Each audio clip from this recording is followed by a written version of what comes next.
inmediato escucharemos las palabras del excelentísimo señor Juan Carlos Varela, presidente de la República de Panamá. Santo Padre, desde la llegada del primer miembro de la Compañía de Jesús a Panamá, hace 450 años, el padre Jerónimo Ruiz del Portillo, la Orden ha jugado un rol muy importante en la educación de miles de hombres y mujeres que hoy sirven a nuestro país. Fue la formación que recibí de sacerdotes jesuitas en el Colegio Javier la que me permitió estar aquí con usted, un Santo Padre latinoamericano, en un evento global como este, en el país que me ha dado la oportunidad de servirle como presidente. Fue la formación que recibí de sacerdotes jesuitas en el Colegio Javier la que me permitió estar aquí con usted.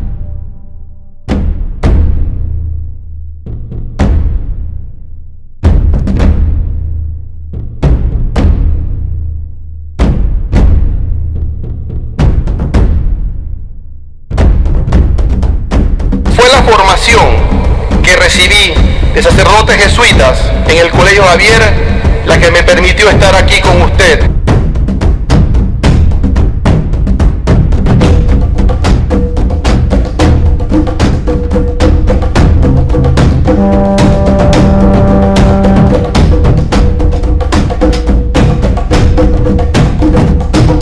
Fue la formación que recibí de sacerdotes jesuitas en el Colegio Javier la que me permitió estar aquí con usted.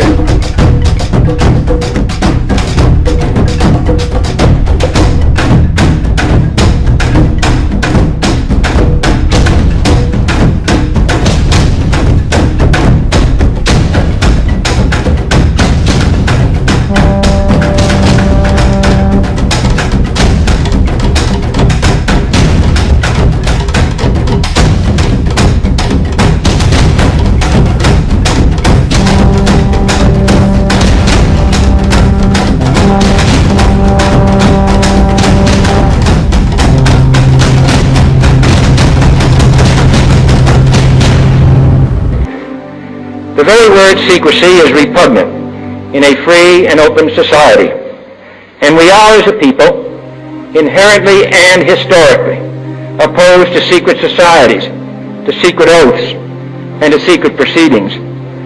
We decided long ago that the dangers of excessive and unwarranted concealment of pertinent facts far outweighed the dangers which are cited to justify it. Even today, there is little value in opposing the threat of a closed society by imitating its arbitrary restrictions.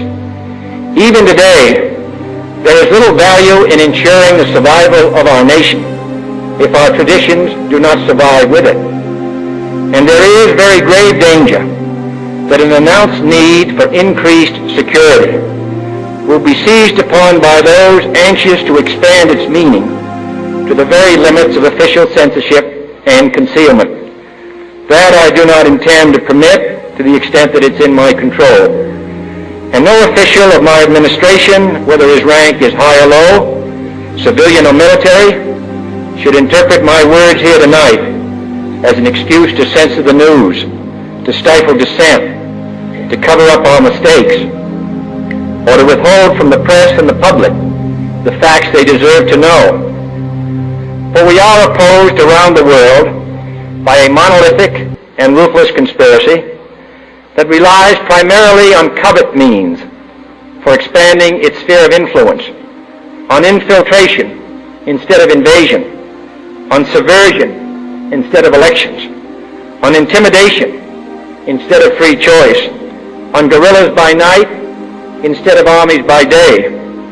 It is a system which has conscripted vast human and material resources into the building of a tightly knit, highly efficient machine that combines military, diplomatic, intelligence, economic, scientific, and political operations. Its preparations are concealed, not published. Its mistakes are buried, not headlined. Its dissenters are silenced, not praised. No expenditure is questioned, no rumor is printed, no secret is revealed.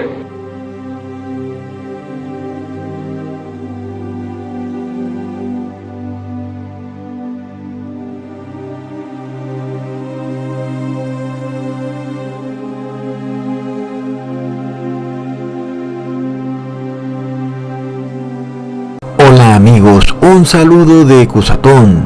Tal vez este no sea un video que traiga buenas noticias, mientras vemos en la JMJ Panamá 2019 al presidente Juan Varela reconocer que gracias a su educación jesuita ha logrado ser presidente. ¡Wow! Realmente no es algo liviano de decir, porque podemos confirmar con nuestros propios ojos lo que presidentes de Estados Unidos constantemente advertían sobre la orden jesuita, que era una orden cuyo objetivo era, en esa época y al parecer sigue siendo aún, la dominación total del mundo, con el Papa de Roma a la cabeza como gobernante único mundial, y así poder conseguir finalmente la imposición de las doctrinas católicas en el mundo entero.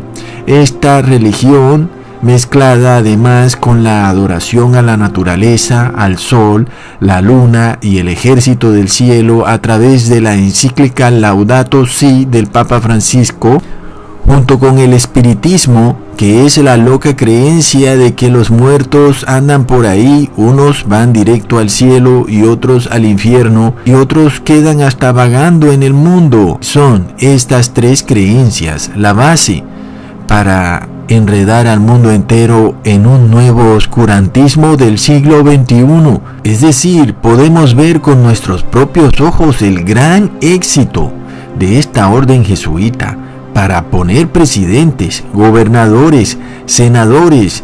El éxito de esta orden solo puede explicarse con la ignorancia del católico común y además del ciudadano simple, inclusive el no católico, que no tiene ni idea de la existencia de esta orden y de la red de poder y dominación que ha tejido sobre el mundo entero. Y nosotros hoy en día tan fácilmente lo hemos podido comprobar, que controlan todo, la derecha y la izquierda, el azul y el rojo, el comunista y al capitalista, al demócrata y al republicano, al evangélico y al islámico. Nada más miremos el caso de Venezuela, que es uno de los casos más patéticos del mundo, donde un jesuita apoya a Maduro y otros jesuitas están del lado de la oposición.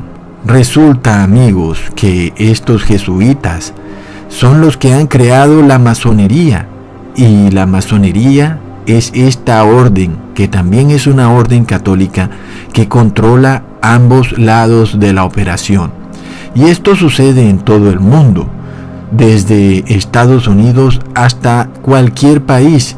Vemos a Donald Trump, quien estudió en la Universidad de Fordham, que es una universidad jesuita, y vemos a Hillary Clinton, que continuamente está dando lecturas en la Universidad de Georgetown, que es una universidad jesuita, y al mismo tiempo designó a su presidente de campaña, el cual es un jesuita declarado.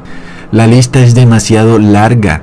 Cada gobernante de cada país, inclusive a niveles medios y pequeños, alcaldes de pequeñas poblaciones, gobernadores, todos han sido entrenados y estudiados en universidades jesuitas. Realmente es remarcable, amigos, esta red de poder que ha tejido esta orden jesuita, lo cual contrasta con su capacidad para manipular inclusive medios de comunicación, para que el público no tenga ni idea de quién es el verdadero poder detrás del poder. Pero además hemos podido confirmar hoy en día con nuestros propios ojos que la orden jesuita es dueña del 95% de universidades de cada país del mundo, sean entre comillas aparentemente católicas o tal vez parece que no lo fueran. No importa, son propiedad de esta orden, y no son solo dueños de universidades, sino también de colegios y de instituciones educativas. Y si a alguien se le diera por sumar la riqueza de esta orden jesuita católica, Dicha riqueza sobrepasaría con creces la riqueza de los Rothschild y de todos los ricos de la revista Forbes del mundo sumada entre sí. Y es que la mayoría de estas universidades, amigos, tienen además unos costos, unas tarifas tan excesivas y tan costosas que están nada más disponibles para una élite muy rica y poderosa de cada país. Inscribirse en una de estas universidades equivale a pagar lo que podría ser el valor de un vehículo último modelo cada 6 meses a una de estas universidades. Estos jesuitas de esta manera se han apoderado para sí las mentes más nobles, las élites de cada nación, por supuesto, los futuros gobernantes, para instruirlos en una falsa ciencia y en un oscurantismo, en un ocultismo, en una masonería, lo cual ya este canal les ha revelado cómo estos presidentes se andan saludando con un saludo secreto y cómo también estos sacerdotes se saludan con un saludo secreto, y todo es explicado bajo esta orden secreta de la masonería y después bajo esta orden de los jesuitas, cuyo objetivo es lograr que los estados aprueben una unión de iglesia y estado mediante la inclusión de doctrinas comunistas como el bien común en las leyes de cada país. Por tanto, el populacho no se dará cuenta de que la iglesia ya se ha unido con el Estado, porque el Estado ya habrá aprobado leyes para proteger las doctrinas sociales de la Iglesia Católica. Pero por supuesto, todo esto debe conseguirse a través del colapso de cada país y del mundo. Este es el objetivo final, porque a través de este colapso se sellará la unión de iglesia y Estado. Mientras tanto, vemos cómo estos jesuitas aumentan el costo de las tarifas de sus universidades para asegurarse que solo la élite más rica y poderosa de cada país sea la que tenga acceso a sus enseñanzas, mientras que la mayoría de la población de menores ingresos queda despojada de la educación privada por su alto costo, y su única alternativa es estudiar en el sistema de educación público, colapsando la capacidad del Estado para otorgar educación gratuita a tantos estudiantes.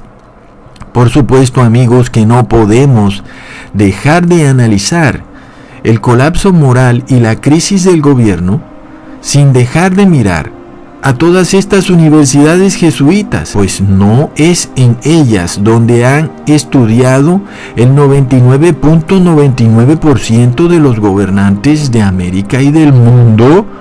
Entonces, ¿a quién podremos culpar si nuestros gobernantes estudian en sus universidades y son en sus universidades donde son adoctrinados?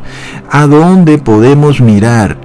Si es ahí, en esas supuestas almas mater, donde se adoctrina a los presidentes en sus extraños movimientos. Y por tanto, amigos, es esa la raíz del problema de lo que se vive, no solo en Estados Unidos, sino en Sudamérica sobre todo, porque son las universidades jesuitas las que han soportado y las que son base para la falsa ciencia que vivimos hoy en día, para el engaño de la NASA, para el engaño del viaje a la Luna por parte de la NASA.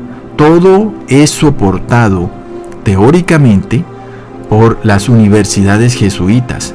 Son ellas las que instruyen a los gobernantes de turno, y esta orden jesuita es la que inicia a cada gobernante en la masonería. Y recordamos, amigos, las advertencias de algunos presidentes de Estados Unidos, las cuales han sido guardadas en el polvo del falso sistema educativo de esta orden jesuita al servicio del Vaticano, cuyo único objetivo es instaurar una unión de iglesia y Estado con el Papa de Roma a la cabeza, todo lo cual debe ser logrado a través del colapso de la democracia y de la república.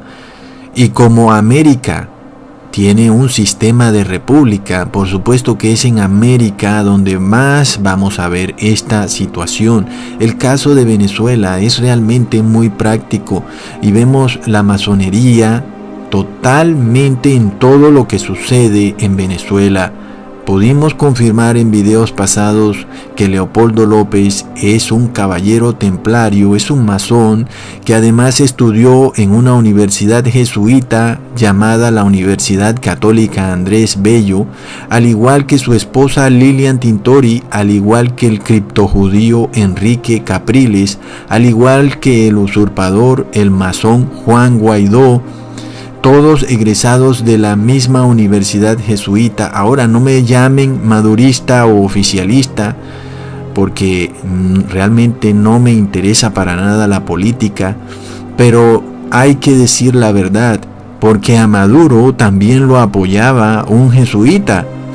Entonces, ¿de qué se trata todo esto, amigos? ¿Acaso es el mundo estúpido? ¿Nadie puede entender qué es lo que sucede? Por supuesto que el pueblo cree que lo que está sucediendo es un supuesto intento para derrocar a Maduro, sea que suceda o no suceda, porque sabemos que ellos están al tanto de lo que se habla de ellos y según lo que se hable, ellos actuarán. Entonces no podemos simplemente decir que van a hacer esto o lo otro, porque todo es algo que está sucediendo mientras hablamos, pero vemos ambos bandos que finalmente son controlados por la orden jesuita.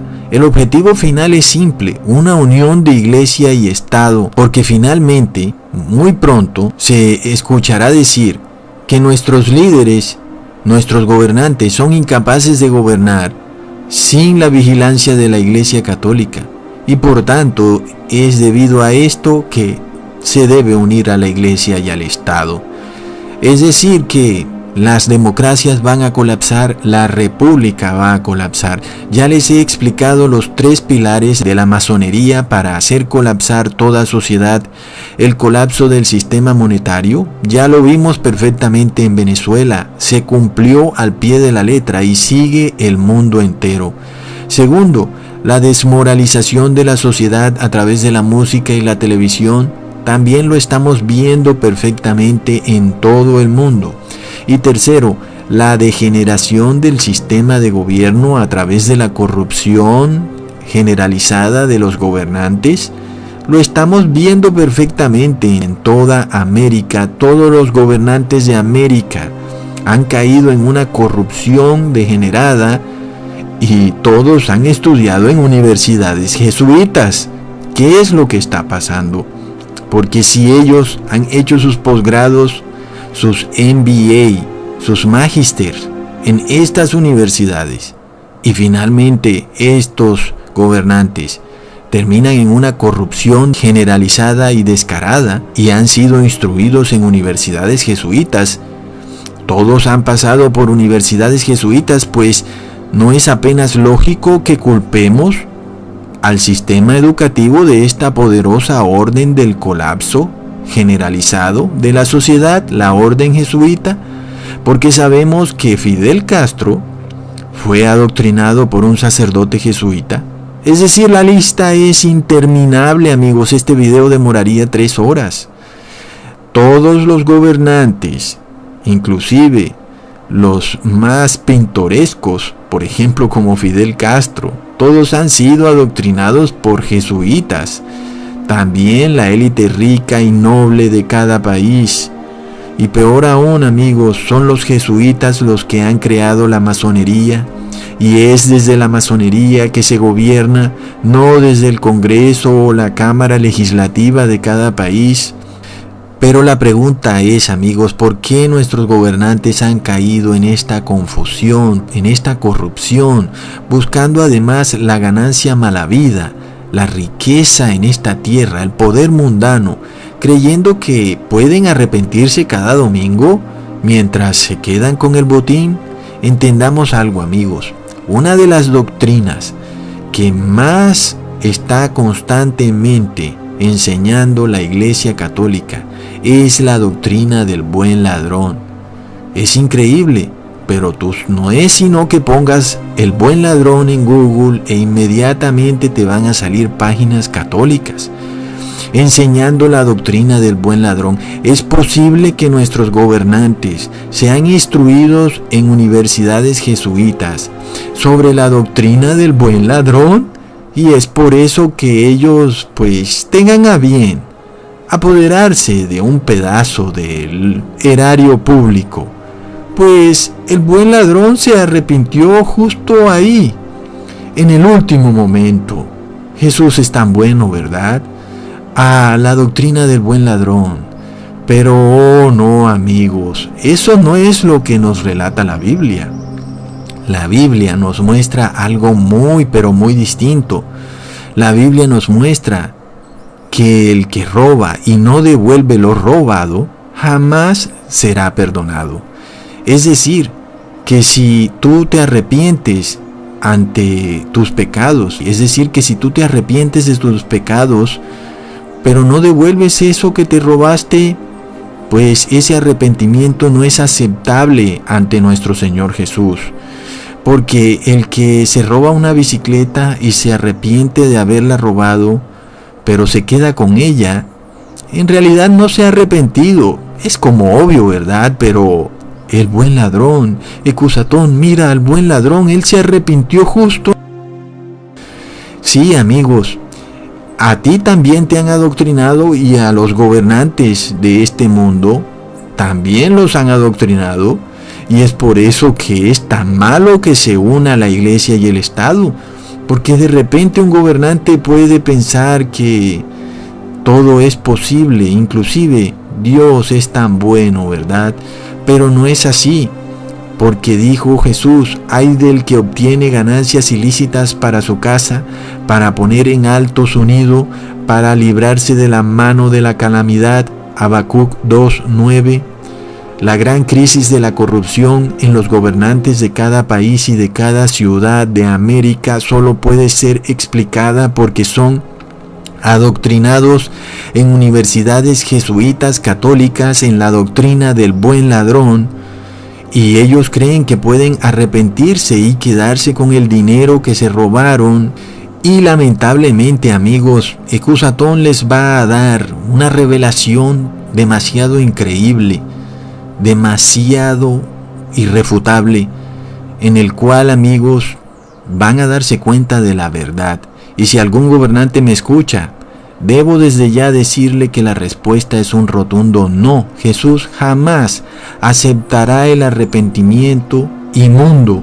Es decir, aquel que se roba algo y no lo devuelve, jamás se habrá arrepentido.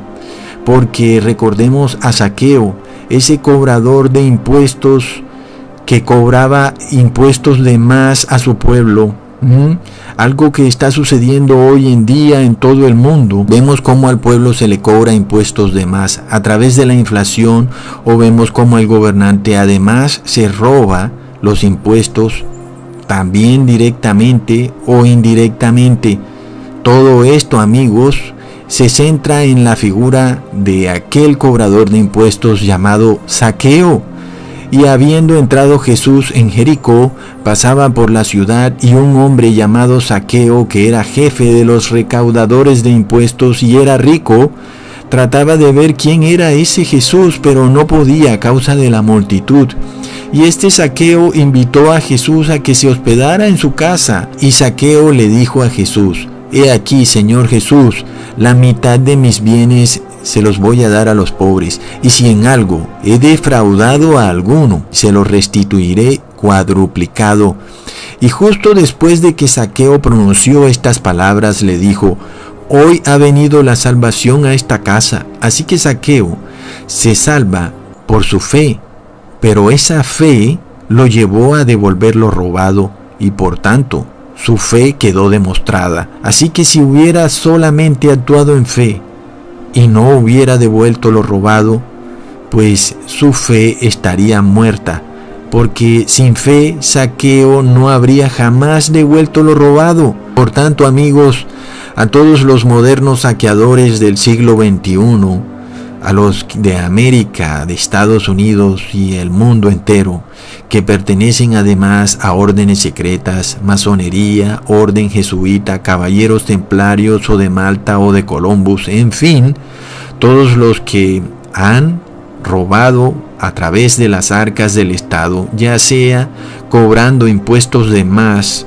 al pobre pueblo ignorante o a través del saqueo de las arcas del Estado, más les vale devolver lo que han robado, porque la hora viene en la cual las riquezas desaparecerán y lo que hubieran podido devolver para salvar su alma se va a esfumar para siempre. Porque, amigos, es realmente lamentable que nuestros gobernantes sean adoctrinados en esta doctrina del buen ladrón. Si un gobernante entendiera, o un profesional, que cuando roba un pueblo o cualquiera que robe a otra persona, entendiera que no podrá jamás obtener la salvación a menos que devuelva lo robado, les aseguro que no habría corrupción ni robo en el mundo.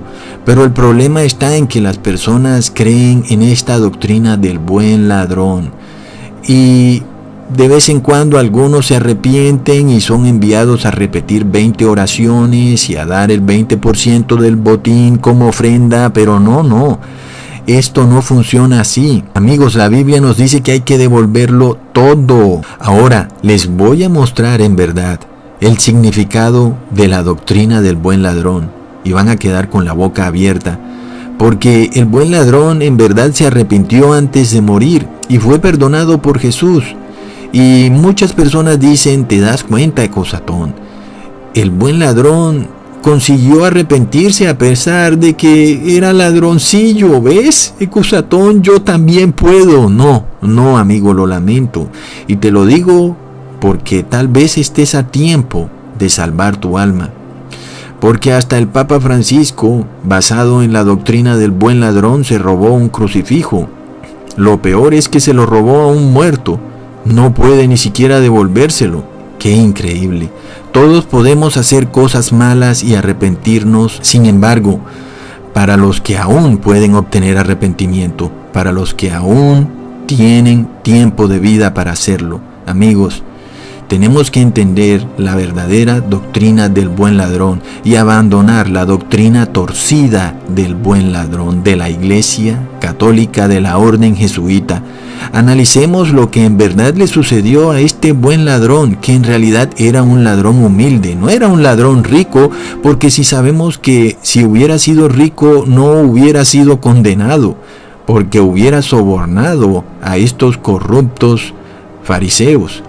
Así que además de eso era un ladrón humilde. Pero además de eso, este ladrón humilde, viendo a Jesús humillado en un madero, creyó y tuvo fe, mientras que las multitudes le gritaban a Jesús, sálvate a ti mismo y creeremos. El buen ladrón tuvo por señal ver a Jesús en su punto más débil, amarrado, casi moribundo, sufriendo un castigo injusto. La fe del buen ladrón fue mayor que la de todos, inclusive que la de los apóstoles de Jesús, que viendo a su rey colgado en un madero agonizando, se entristecieron y quedaron confundidos. Su fe flaqueaba. Su Dios, su rey, pues antes veían a Jesús caminando sobre las aguas y ahora su Salvador moría colgado en un madero. La mayoría de los que seguían a Jesús lloraban. La fe de todos los discípulos de Jesús tambaleaba, se debilitaba al ver a su gran Salvador colgado ahí en un madero tan débil, imposibilitado supuestamente para salvarse a sí mismo. ¿Qué ocurría? Parece que esto era un shock para todos los discípulos, los cuales tenían como una especie de decepción al ver que su gran Salvador de Israel, el Rey de Israel, moría colgado en un madero. Pero por otro lado, para el buen ladrón, viendo a Jesús ahí tan débil, ahí colgado en el madero, clavado y amarrado, imposibilitado para bajarse, ahí cuando aparentemente es tan débil, ahí para este buen ladrón, Jesús era Dios, era un verdadero Dios. Y este buen ladrón escuchaba cuando otros le decían: cuando te bajes creeré, si tú salvabas a otros, sálvate a ti mismo. Pero el buen ladrón no necesitó de nada de eso, no necesitó de señal alguna para arrepentirse. Cuando Jesús aparentemente fue más débil, ahí colgado en el madero, fue cuando la fe del buen ladrón fue más fuerte. Es decir, que la fe del buen ladrón fue más fuerte que la mayoría de los discípulos de Jesús. Recordemos cómo Pedro inclusive negó a Jesús 3 veces. Pero por otro lado, el buen ladrón le decía al mal ladrón: ¿acaso tú no temes a Dios? El buen ladrón sí le temió a Jesús, pero su temor era magnificado, porque le temió cuando Jesús estaba débil, sin fuerzas, colgado en el madero, clavado y atado. No había ningún tipo de señal ni milagro alguno. Mientras muchos le seguían gritando: bájate de ese madero si en verdad eres Dios. La fe del buen ladrón permaneció intacta. Su fe era más fuerte que la fe de cualquiera. El ladrón fue justificado porque Jesús, en su poder como Dios, entendió que si el ladrón hubiera podido bajarse de ese madero, hubiera ido y devuelto todo lo que se había robado. Al ver Jesús tremenda fe, esta poderosa fe del ladrón, pronunció sus palabras: en verdad te digo, hoy estarás conmigo en el paraíso. Porque, amigos, muchos escuchan que Jesús vendrá pronto, que su venida está cercana. Sin embargo, van 2000 años y Jesús nada que llega. Así que en parte podríamos decir que Jesús está débil. Nadie puede verlo. ¿Dónde está Jesús? No hay señal, no hay milagro. No lo vemos caminando sobre las aguas. No lo vemos salvando enfermos. Es como si aún estuviera amarrado en ese madero. Por tanto, el temor de muchos ha desaparecido. Mientras tanto, nuestros gobernantes han sido instruidos en la doctrina del buen ladrón. ¡Qué gran contradicción! Pero ahora esto se hace claro, porque el buen ladrón tuvo temor de Jesús cuando aparentemente Jesús era más débil, cuando aparentemente no podía bajarse de ese madero. Pero el buen ladrón tuvo temor de Dios. Sin embargo, nuestros gobernantes no tienen temor de Dios porque lo ven débil. Entonces podemos entender ahora qué ladrón son. ¿Son el buen ladrón o el mal ladrón? Porque el mal ladrón le dijo a Jesús: si en verdad eres el Salvador, sálvate a ti mismo y luego sálvanos a nosotros. Es decir, el mal ladrón quería ver una señal del poder de Jesús. El buen ladrón no necesitó ver señal. Al contrario, ahí, cuando más débil parecía nuestro Salvador, fue cuando más creyó. Y es lo que sucede hoy en el mundo. No vemos el poder de Jesús por ningún lado. No lo vemos con esa capacidad de sacar ladrones del templo. No lo vemos con esa capacidad de sanar enfermos. No lo vemos con nuestros propios ojos. Aparentemente nuestro Señor Jesús en estos momentos es débil. No hay señal. Así que podemos entender ahora quién es el buen ladrón y el mal ladrón. El mal ladrón es el que está esperando una señal para arrepentirse. El buen ladrón no necesita señal, así que el buen ladrón es el que desde ya se arrepiente y devuelve todo lo que se ha robado. El mal ladrón está esperando una señal y la señal no le será dada, amigos. Por tanto, queda probado que aquellos que se escudan en la doctrina del buen ladrón son en realidad el mal ladrón. Pobres de los que orgullosamente se consideran el buen ladrón, son soberbios y locos pensando que en la última hora se podrán arrepentir porque estaban esperando una señal. Pero ¿qué creen? Resulta que la Universidad Jesuita Georgetown fue adquirida con la venta de 272 esclavos. Sus familiares luego hicieron el reclamo a la universidad y la universidad ha expiado sus pecados estableciendo una placa conmemorativa y otorgando facilidades a los familiares para que puedan estudiar ellos y sus descendientes. No, así no funciona.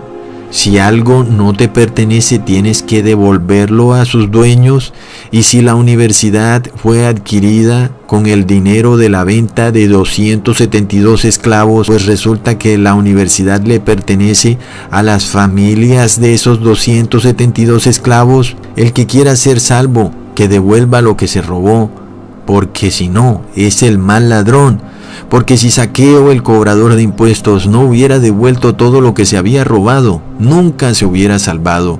Pero Jesús le dijo: la salvación ha llegado a esta casa cuando Zaqueo devolvió todo, y si no lo hubiera hecho en ese preciso momento, Zaqueo hubiera muerto para siempre, amigos. Porque no hay infierno, ni tampoco purgatorio. Escojan entre la muerte eterna o la vida eterna. Hasta pronto, amigos.